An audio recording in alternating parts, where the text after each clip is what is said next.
que mon frère Alexandre Salomon est déjà agité. Et pour qu'il manque d'éducation, depuis longtemps, une question. Vous constatez comme moi, et monsieur Joly fait de ta nature, c'est de soit un homme. Regarde comment tu ris, on devient fou. Donc, en fait, allons-y, continuer. Je peux refaire la même chose qu'il a fait, parce qu'il vient de. Je peux refaire la même chose qu'il a fait, parce qu'il vient de. C'est humiliant. Tu as lu, non?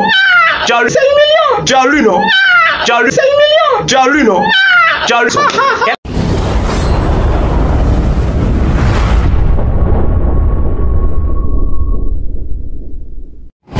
Bismillahirrahmanirrahim, summa salatu wa salam ala rasulillahi wa ba'd. Dans cette vidéo, nous allons vous montrer comment les chrétiens qui ont perdu toute trace de l'unicité de Dieu dans leur dogme à cause de leur égarement théologique et philosophique vont s'en prendre aux écritures anciennes pour expliquer à la face du monde que leur hérésie trinitaire a des racines et des germes dans les anciennes écritures juives. Et pire, vous allez comprendre quelle méthode ou méthodologie ces gens-là vont employer pour pervertir ce qui constitue chez les Juifs le socle ou la base de leur croyance, à savoir l'unicité de Dieu. Pour ce faire, nous allons d'abord ramener une petite séquence du débat qui a opposé le chrétien Alexandre Salomon et le musulman Koul le Barbu.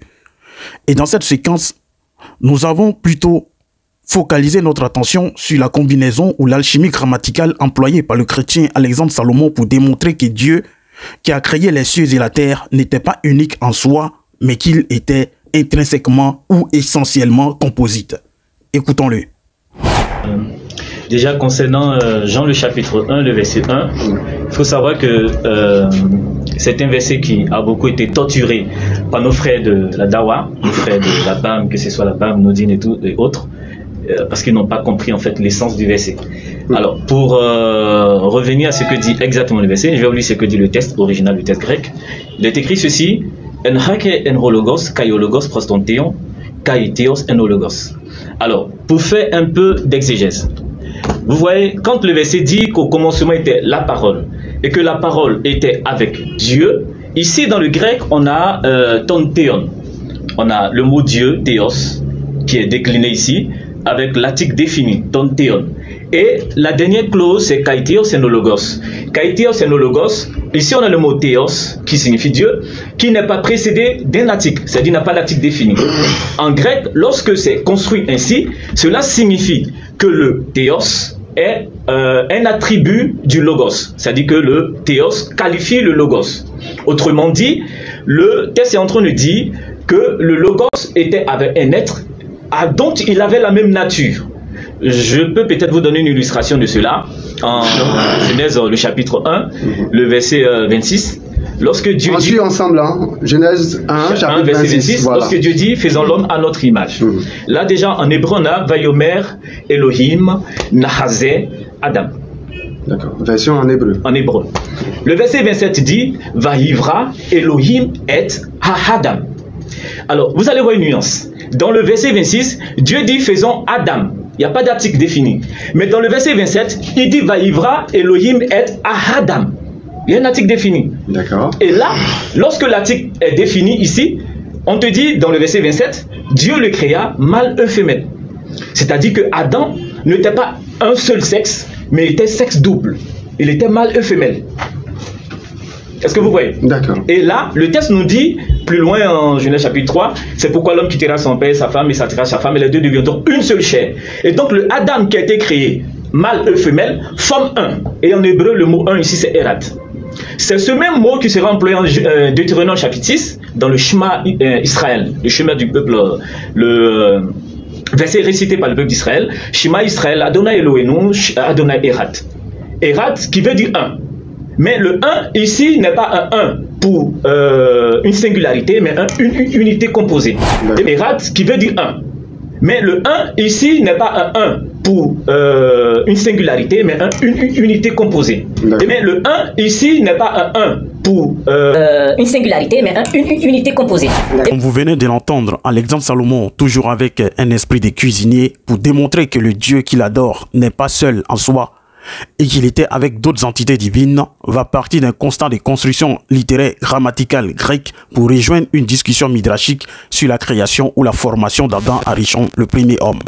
Une discussion midrashique que l'on retrouve dans Genèse Rabbah chapitre 1 verset 8 et dans Hérovim 18a, dans laquelle il a été dit par certains que dès le début de leur formation, Adam et Ève, Dieu avait façonné deux visages. Un visage pour l'homme et l'autre visage pour la femme. C'est pourquoi il avait été dit dans un verset, mâle et femelle, il les créa, les bénit et appela leur nom homme au jour où ils étaient créés. D'autres aussi avaient remarqué que les deux versets qui parlent de la formation de l'homme et des quadrupèdes, à savoir Genèse 2 verset 7, Genèse 2 verset 19, le mot formé qui se dit vaïzé en hébreu est écrit quand il s'agit pour l'homme avec deux iodes. Quand il s'agit des quadrupèdes, le mot formé est écrit avec un seul iode. À cet effet, les rabbins ont donné 5 solutions. Premièrement, il était montré en cela la différence entre l'homme et les animaux, et en doublant le iode, cela signifiait les deux formes que l'on trouve chez les êtres humains, le bon et le mauvais appétit. Cela signifiait les deux inclinations de l'homme pour le bien et pour le mal. Deuxièmement, ils ont dit que cela pourrait représenter qu'en Adam, il avait deux formations, la sienne et celle de Ève, qui avait la côte collée et jointe au dos. C'est ce qu'on a cité dans Hérovim 18a, verset 15. Troisièmement, certains ont dit que cela était fonction des deux temps de formation de l'enfant dans le ventre de la mère, c'est-à-dire jusqu'au 7e mois, l'enfant devenait fœtus et au 9e mois, il devenait bébé. Quatrièmement, ils veulent que dans ces deux formations soient renfermées les deux parties dont elles se composent, à savoir l'âme et le corps, l'un spirituel, l'autre terrestre. Ceci est l'avis de Rachi sur Genèse 2, verset 7, alinéa 3. Enfin, cette raison, c'est-à-dire la 5e et dernière raison, avec laquelle il discute ici le sens de la forme que l'homme a dans ce monde présent et la formation future dans la résurrection des morts. Donc la lettre Yod est écrite 2 fois pour indiquer qu'il y avait deux formations, une formation de l'homme pour ce monde et une formation de l'homme pour la résurrection. Alexandre Salomon parle donc de ce constat de construction grammaticale grecque mis en évidence par le constat du double Yod par les rabbinim dans la formation d'Adam pour tirer la conclusion selon laquelle le Echad de Dieu dans le schéma Israël ne signifiait pas une entité solitaire, mais composée. Il faut dire que l'argument selon lequel le mot Echad du schéma Israël impliquerait une unité composite ou plurielle de divinités est un argument récurrent dans la bouche des chrétiens trinitaires. Le conséquent, Alexandre Salomon, qui aime bien les mixtures grammaticales, ne fait que répéter ou péroquétiser ce que ses co-religionnaires ont déjà répété ou continuent de répéter comme l'argument phare pour prouver dans la Bible leur trinité inexistante. Shema Israël, Adonai Elohenu, Adonai Echad. Echad qui veut dire un. Mais le 1 ici n'est pas un 1 pour une singularité, mais une unité composée. On parle de la doctrine de la Trinité, en fait, se trouve dans Deutéronome chapitre 6, le verset 4. On parle de la doctrine de la Trinité, en fait, se trouve dans Deutéronome chapitre 6, le verset 4, qui dit « Écoute, ô Israël, Dieu est seul, éternel » ou « Dieu est un » dans la plupart des versions. Et ce qui est intéressant, c'est que c'est le verset qui est utilisé par la plupart des gens qui ne croient pas à la Trinité. Par contre, lorsqu'on voit bien ce verset, quand le texte dit Dieu est un, le texte utilise le mot Ahad. Et en fait, Ahad est le même mot qui est utilisé dans Genèse chapitre 2, le verset 26, lorsqu'il est dit que l'homme et la femme vont se marier, ils vont être un. Ahad, est le même mot qui est utilisé dans Genèse chapitre 2, le verset 26, lorsqu'il est dit que l'homme et la femme vont se marier, ils vont être un. On sait très bien qu'ils ne vont pas être un, l'homme et la femme, mais le fait qu'ils sont ensemble, unifiés, fait qu'ils sont un seul. Et c'est le même mot qui est dit lorsque le texte dit « Écoute, ô Israël, Dieu est seul ». Et j'en veux pour preuve le Ahad de Deutéronome 6.4. On traduit souvent par unique, mais en même temps, c'est exactement le même terme qui est employé en Genèse pour dire que hommes et femmes ne feront plus qu'un. On sait très bien que l'homme et la femme, ils vont pas devenir une seule entité. Par contre, ils vont bien former une unité. Et donc ça nous montre que ce terme hébreu peut signifier une unité plurielle. Ils vont bien former une unité. Et donc ça nous montre que ce terme hébreu peut signifier une unité plurielle. Shema Israël, Adonai Elohenu, Adonai Echad. Echad qui veut dire un. Mais le 1 ici n'est pas un 1 pour une singularité, mais une unité composée. Mais vous êtes monothéiste. Vous croyez qu'il n'existe qu'un seul Dieu, qu'il est un, parfaitement simple. et qu'il a fait alliance avec vous. Vous vous le répétez tous les jours dans la prière du Shema Israël. Écoute Israël, notre Dieu est l'unique, Dieu unique créateur. L'unité de Dieu est bien une, mais elle est plurielle. Dieu unique créateur.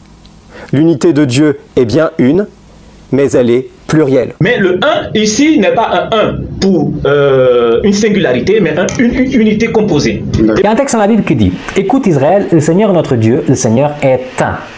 Et il y a des gens qui disent « Voilà, il y a un texte qui est contre la Trinité ». Attendez les amis, ce texte il est pour la Trinité. Hein? Regardez ce qui est écrit. Un, c'est en fait Erad en hébreu.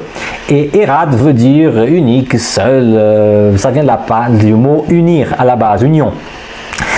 Il y a un autre verset qui en parle exactement de un aussi. Regardez qu'est-ce qui est écrit dans ce verset. C'est pourquoi l'homme quittera son père et sa mère et s'attachera à sa femme et ils viendront une seule chair. Loin en Genèse chapitre 3, c'est pourquoi l'homme quittera son père et sa femme et s'attachera à sa femme et les deux deviendront une seule chair. Loin en Genèse chapitre 3, c'est pourquoi l'homme quittera son père et sa femme et s'attachera à sa femme et les deux deviendront une seule chair. C'est aussi Erad. Mais vous regardez, dans un mariage, on devient une seule chair, mais on est deux personnes différentes. Donc le fait que la Bible dit que le Dieu est un, avec le mot Erad, tu peux être un à plusieurs. Le fait que la Bible dit que le Dieu est un, avec le mot Erad, tu peux être un à plusieurs. Comme vous venez de le noter dans ces petits extraits, les chrétiens qui cherchent à justifier dans la Bible l'existence du concept d'un Dieu trine, ils préfèrent le faire dans ce qui représente chez les Juifs le socle du monothéisme dont ils étaient appelés à en être témoins. Et qu'est-ce qu'ils disent ces chrétiens pour justifier cela? Ils disent que comme c'est le même mot qui est employé pour Adam et Ève devenant Erad, une seule chair dans Genèse 2 verset 24, et que c'est ce mot Erad qui est utilisé pour l'éternel Dieu dans Deutéronome 6 4 pour mettre en évidence son unicité. Pour eux donc, cette unicité ne souffre pas de solitude mais de pluralité. Donc c'est donc dans cette unicité de Dieu, unicité du Dieu d'Israël, qu'ils veulent faire sortir trois dieux chrétiens. Le texte utilise le mot Ahad. Et en fait, Ahad, est le même mot qui est utilisé dans... Forme 1. Et en hébreu, le mot 1 ici, c'est Erad. C'est ce même mot qui sera employé en Pour preuve, le Ahad de Deutéronome 6.4. On traduit souvent par unique, mais en même temps, c'est exactement le même terme qui est employé en Genèse pour dire que... En fait, ce que j'ai remarqué sur tous ces chrétiens qu'on vient d'écouter, c'est qu'ils n'hésitent pas à pervertir le contexte d'un mot pour se sauver la face. Ils ne savent pas qu'un mot peut être employé pour deux ou plusieurs personnes ou plusieurs entités et ne pas donner la même signification d'une personne à l'autre ou d'un élément à l'autre selon le contexte. Enfin bref, comme les Juifs eux-mêmes, ils ne sont pas encore morts, comme ils sont vivants, on va leur demander qu'est-ce qu'ils en pensent. Que signifie le Erad du Deutéronome 6.4, le Erad du schéma Israël? Parce que c'est de ceux-là que Jésus disait dans Matthieu 23 qu'ils sont assis dans la chair de Moïse. C'est de ceux-là que le Coran a dit que la garde de la Torah leur a été confiée. Dans la sourate 5, verset 44. Donc je crois que c'est ce qui sortira de leur bouche qui constituera la vérité. Nous allons d'abord demander au Rambam, Rabbi Moshe ben Maïmon, qu'à l'exemple Salomon aime citer souvent. Mishneh Torah, Sefer Hamada, les lois relatives au fondement de la Torah, chapitre 1. Les premiers des 6 commandements positifs. Savoir qu'il n'y a qu'un seul Dieu. Ce Dieu est un. Il n'est pas deux ni plus, mais un, d'une unité à laquelle aucune des unités qui existent dans le monde ne peut être comparée. C'est-à-dire qu'il n'est pas un comme l'unité de l'espèce qui comprend de nombreuses unités, ni un comme l'unité d'un corps subdivisé en différentes parties et dimensions. Plutôt, c'est une unité qui ne trouve aucun autre exemple d'unité similaire dans le monde. S'il y avait de nombreuses déités, elles seraient corporelles, car des entités nombrables, identiques, de par leur existence, ne sont distinctes l'une de l'autre qu'en vertu des accidents inhérents au corps et à la matière. Et si le Créateur était corporel et matériel, il serait fini et limité, car il est impossible qu'un corps soit infini. Et tout être dont le corps est fini et limité, sa force est également finie et limitée. Or, notre Dieu, béni soit son nom, étant donné que sa force est infinie et ininterrompue, puisque la sphère tourne perpétuellement, sa force n'est pas une force corporelle et dès lors qu'il est incorporel, il n'est pas sujet aux propriétés du corps pour qu'il soit divisé ou séparé d'un autre. C'est pourquoi il est impossible qu'il soit autrement qu'un. La connaissance de cette doctrine est un commandement positif, comme il est dit dans Deutéronome 6.4. L'Éternel est notre Dieu, l'Éternel est... Echad. Echad, c'est constitué de 3 lettres. Aleph, Het, Dalet. Aleph, Gematria, la valeur numérique de Aleph, c'est 1. Pour dire qu'il est 1, unique et... Enfin, en français, c'est intraduisible, je vais essayer de traduire. Echad, il est 1. Yahid, unique. Miuchad, spécial. Spécial dans son unité. Il n'y a pas comme lui. Echad, 1. Yahid, unique. Miuchad, c'est le seul qui est comme ça, exceptionnel dans son unicité. Miuchad, c'est le seul qui est comme ça, exceptionnel dans son unicité. Ça, c'est la première lettre. Het, Gematria 8, qu'il est 1 dans les 7 cieux et sur terre, partout. Ça, c'est la première lettre. Het, Gematria 8, qu'il est 1 dans les 7 cieux et sur terre, partout. Nous constatons à travers ces séquences comparatives la différence entre ceux qui lisent le verset et qui disent que, comme c'est le même mot qui est utilisé, donc ça signifie la même chose, et ceux qui lisent le verset et qui comprennent bien le sens des mots et l'esprit des versets. Maintenant, pour clore les débats et éviter toute velléité de compromis ou de discussion par la suite, nous allons demander au rabbin Lionel Robin de Torah Box de donner un cours magistral à Alexandre Salomon et compagnie sur le thème « Echad dans la Torah ». D'abord, ce qu'il faut savoir, c'est que le nom de Dieu est bien écrit au singulier, et ce singulier est répété à plusieurs reprises, ne laissant aucune ambiguïté sur la singularité de Dieu. Juste rappeler les 2 premiers commandements des 10 commandements. Je suis l'Éternel ton Dieu, qui t'ai fait sortir du pays d'Égypte, d'une maison d'esclavage. Tu n'auras point d'autre Dieu que moi. Tu ne te prosterneras point devant elles et tu ne les adoreras point. Car moi, l'Éternel ton Dieu, tu n'invoqueras point le nom de l'Éternel ton Dieu à la pluie du mensonge. Dans les 10 commandements, la base de la Torah, la base de la Bible, le nom de Dieu est bien écrit au singulier. Et ce singulier est répété à plusieurs reprises, ne laissant aucune ambiguïté sur la singularité de Dieu concernant la Trinité. Il y a un exemple, un seul que je voudrais détailler avec vous, c'est le schéma Israël, ou ce qu'on appelle la profession de foi d'Israël. Les Juifs sont censés la répéter tous les jours. Ils doivent la mettre sur leur téphilim, sur les mezuzahs à la porte des maisons. Ça doit être la première phrase qu'un bébé dit quand il commence à parler, et la dernière qu'on dit avant de mourir. Vous voyez, c'est vraiment la phrase importante. Et qu'est-ce qu'elle dit, cette phrase? Elle dit Shema Israël, Adonai, c'est-à-dire Yahvé, le tétragramme, Adonai, Elohenu, Adonai, Echad. Echad, qu'est-ce que ça veut dire? Echad, ça veut dire un en fait. Mais ça veut pas dire solitaire. Le terme pour solitaire, c'est Yaïd. On a écouté à la messe tout à l'heure l'évangile, l'homme et la femme. Jésus dit à l'origine, c'était pas comme ça, ils étaient un. Dieu a dit, on a un homme et une femme, ils vont se marier, ils vont devenir un. Ben, le mot c'est Echad. C'est-à-dire 2 personnes différentes qui s'unissent, ça fait Echad. Vous avez d'autres exemples dans la Bible. Dans la Genèse, vous avez Dieu qui crée le premier jour, il dit il y a la lumière et les ténèbres, et ça fait un jour, Echad. Un peu plus loin, il y a un prophète qui prend dans ses mains 2 pièces distinctes et qui les serre très fort et elles deviennent Echad. Puis il y a Esdras qui prie avec 30 000 personnes et leur cœur est tellement uni qu'ils sont Echad. Ils sont un, d'accord? Donc le Echad, c'est pas du tout un mot pour dire que Dieu est solitaire et unique, non. Si on regarde bien le schéma Israël, ce qui est écrit, c'est Dieu, Dieu, Dieu, un. MDN dit, en fait non, c'est pas que MDN, parce que cet argument-là, on peut le retrouver dans la quasi-totalité de la littérature chrétienne. Il dit que Echad, ok, dans le schéma Israël, Hachem Elokeinu, Hachem Echad, Dieu est un, signifie l'union indissociable de réalités distinctes. Sinon, le texte aurait dû dire Yachid, unique, s'il voulait présenter un Dieu solitaire, l'Evad. Et c'est sur cela que toute sa preuve tient.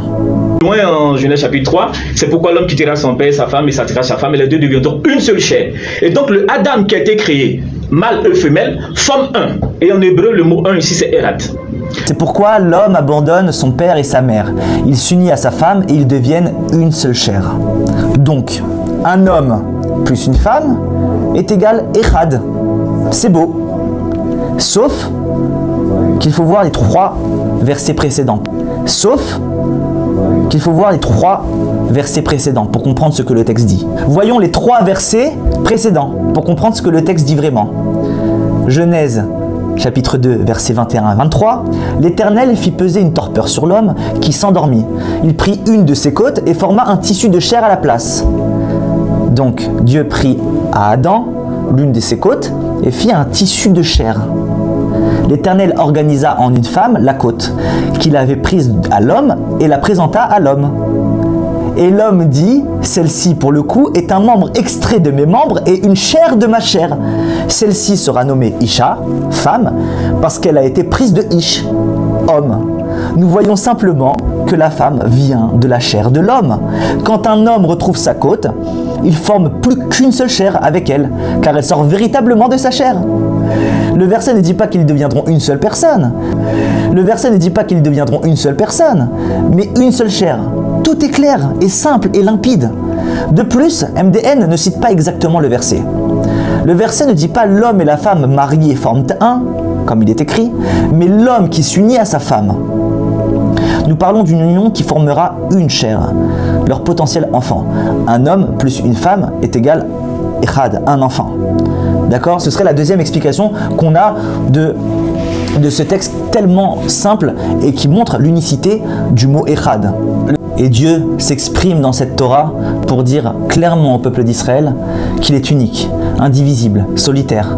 Les 4 seuls exemples qu'il cite proviennent de falsification de texte, d'omission explicite. Adonai Echad. Echad qui veut dire un. Mais le 1 ici n'est pas un 1 pour une singularité, mais une unité composée.